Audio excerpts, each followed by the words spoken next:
What's up, everybody? This is Big T Davis from Davis Daily with another daily video. So you guys know I've been doing a lot of camera stuff because I'm purchasing stuff to have so I can take all the photos I need and every focal length I need. And I did buy a 25 millimeter lens for $69 from TT Artisan. I actually love the lens, but for me it's more of a filmmaking lens because it only has a manual focus, and I do manual focus when I film, but for shooting you need autofocus. I do not like manual focus for shooting. Yeah, you can set it for infinity and just snap away, but I needed something around the same focal length, so I got this Canon XF23 weather resistant lens. Did I say Canon? Oh my god, I meant Fuji.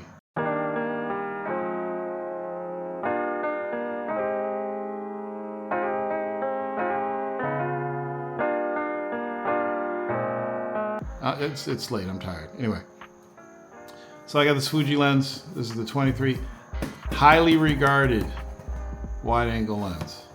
So we're gonna unbox it.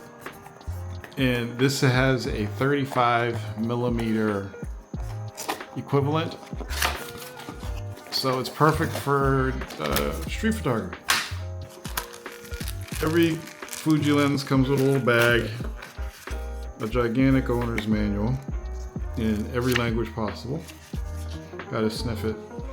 Oh yeah, it's that good paper. Okay. And inside here we have the lens and lens cover. Yeah, we'll move that aside. I'm sorry, lens hood. Alright, so we're going to open this up. Feels really nice. I feel a lot of metal, so that's good. I heard it was good build quality. It has to be because it's weather resistant. So here it is. I'm going to see if I can zoom in a little bit more here. There we go. And there it is. It's a cute little lens. 23 millimeter f2.0 Fuji wide angle for street photography. And oops, I think this ran me I think it ran me $3.99 for this, so it's a pretty good deal. So one thing, if you're looking to get into photography and stuff, Fuji is always going to give you high quality glass at a reasonable price. They're not overpriced like Canon, or Nikon even, or Sony. So you're going to get a good price. So there's that. There's the backing. Oops, get on there, come on. And here's the little lens. It's cute. It's one of the smallest I have. I think it's smaller than my 35. So it's got a, how big is the ring? Is that 23 millimeters too? They usually have the ring size. I don't know what the ring size. I'll look into that. Maybe it's going to be on the hood. Yeah, I don't mess around with these. I mean, this is. Here we go. Let's see. Fujifilm. It's a 23 millimeter ring size too. That's how interesting is that? So this is the hood.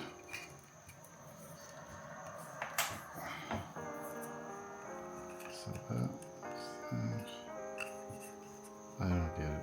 This is weird. I guess this is how it goes on. So it's the smallest little lens hood. And then once you put it on, this actually attaches to the hood. That's cool. I cannot wait to shoot with this thing. All right, so there's that.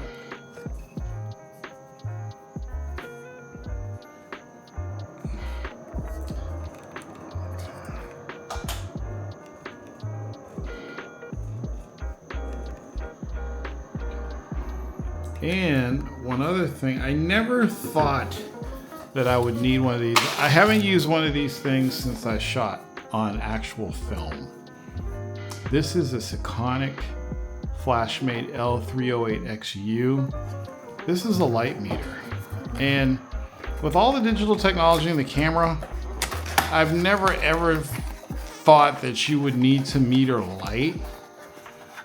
But when I think about the flash photography I do, yeah, I mean, this thing would come in great for doing flash photography to get the best exposure. Basically, a light meter meters the light, the available light that's around you, and basically tells you what to set your camera to so you get a perfect exposure. So here's the amazing thing about this. It was 200, I have no idea how much money I spent here. It's like $277 for the unit, but if you got it with the free batteries, it was $267.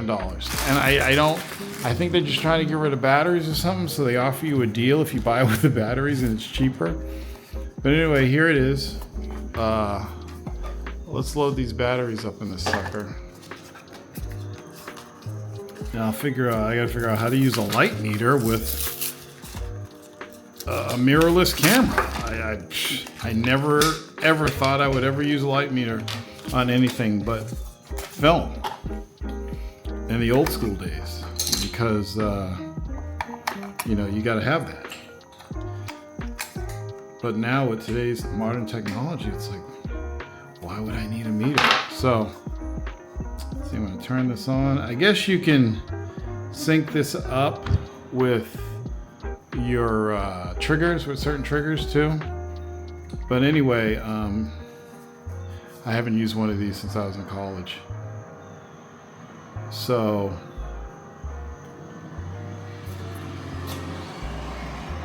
this, yeah, I'll have to read the instructions. It's got dials and all kinds of stuff here.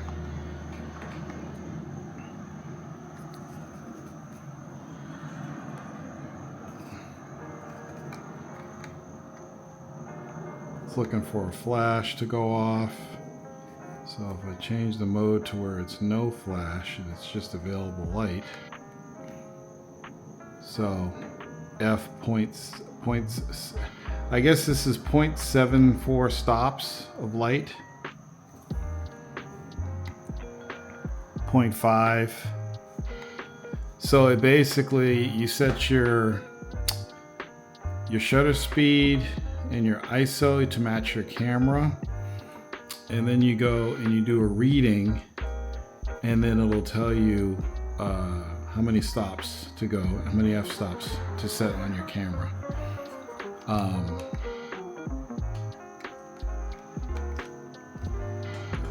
But like I said, it's been a while since I used one of these, but they're pretty cool. And I'm messing around with it right now. You can't see it, but this, if you move it over, I don't know. I think this is generally for a flat. I don't know. I haven't used one in years, so this isn't a training video. This is just a video to show you stuff I bought. So here's the light meter, and I'll figure this out.